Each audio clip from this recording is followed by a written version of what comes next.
with all that in mind, let's just dig in and observe how overfitting comes about in the context of decision trees. When we start learning a decision tree, we learn a decision stump, which is a very simple boundary between the data. Let's say in our simple example we've been using, it's either a vertical line or a horizontal line. And so in this case, when the decision is with respect to x1 as to whether it's less than minus 0.07 or greater than minus 0.07, so if it's less than, we're going to predict minus 1, and that will correspond to this side of the decision boundary. But if it's greater than minus 0.07, we're going to predict plus 1, and we're going to be falling to the right side of that decision boundary. And so that's a very simple decision boundary with just a depth 1 decision tree or a decision stump. But as we increase the depth, that situation becomes more and more complex. The decision boundaries become more and more complex. So you can see, as you increase the depth, you increase the complexity of the decision boundaries, until we end up with a super crazy one here where the depth is 10. And so that depth 10 decision boundary has 0 training error. So the training error at this point goes down from 0.22, which is relatively high for a decision stump, through 0.13 and 0.10, which are depth 2 and depth 3 decision trees, which looked okay, to this crazy decision tree of depth 10, which had 0 training error. And this should be a big warning sign for you. And I should start face. We've seen that with decision trees, as we increase the depth, the training error goes down until we get to a point where training error can even reach 0. And very often actually does, in this case with a decision tree of depth 10. So you could say, oh, decision tree of depth 10, that's great, it has 0 training error, so that's a perfect decision tree. But in reality, it's not a perfect decision tree. And as we know, even though the training error is 0, the true error can shoot up.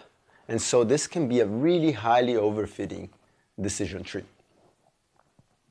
So it's good to take a step back and really understand a little bit better why the training error of decision trees tend to go down so quickly with depth. So let's take this simple example where we're just learning decision stump. We had 40 data points, just like we've been using. 22 of them were safe loans, 18 were risky. And we chose first to split on credit. Now the question is, why did we choose to split on credit first? Why was that the first feature we chose? And the reason we choose to split on credit first is because it improved the training error the most. It improved the training error from 0.45 to 0.20.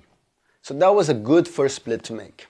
Now, if we go back and review the algorithm for choosing what the best decision split is, the best feature to split on is, we try every single possible feature and pick the one that decreases the training error the most. And so at every step of the way, we're adding features that decrease the training error. And we're adding features that decrease the training error. And we're adding features that decrease the training error. And eventually, we're going to drive the training error to 0. Unless, of course, we get to some points where we can't drive the training error down because we run out of features to split on, or we have positive points on top of negative points. But that's kind of a side note. Most importantly, just remember the training error tends to go down, down, down, down. And so that going down as we increase the depth is what leads to this low training error, which often leads to these very complex trees which are very prone to overfitting. And here's a real-world data set from loan data where we actually observe that big bad overfitting problem.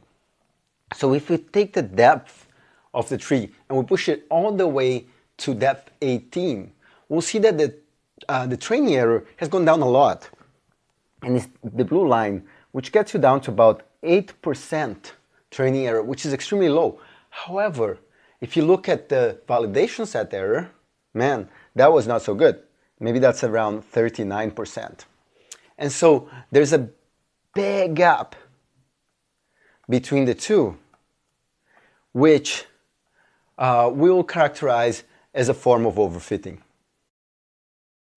If somehow you were able to pick the best depth for a decision tree, which in this case was depth 7, then you notice that in this case, the validation error is just under 35%. In other words, if I could pick the right depth, I'll get 39% validation error, but if I let it go until a very low training error, I get a validation error of 39%. So going all the way, bad idea. Gotta stop a little earlier.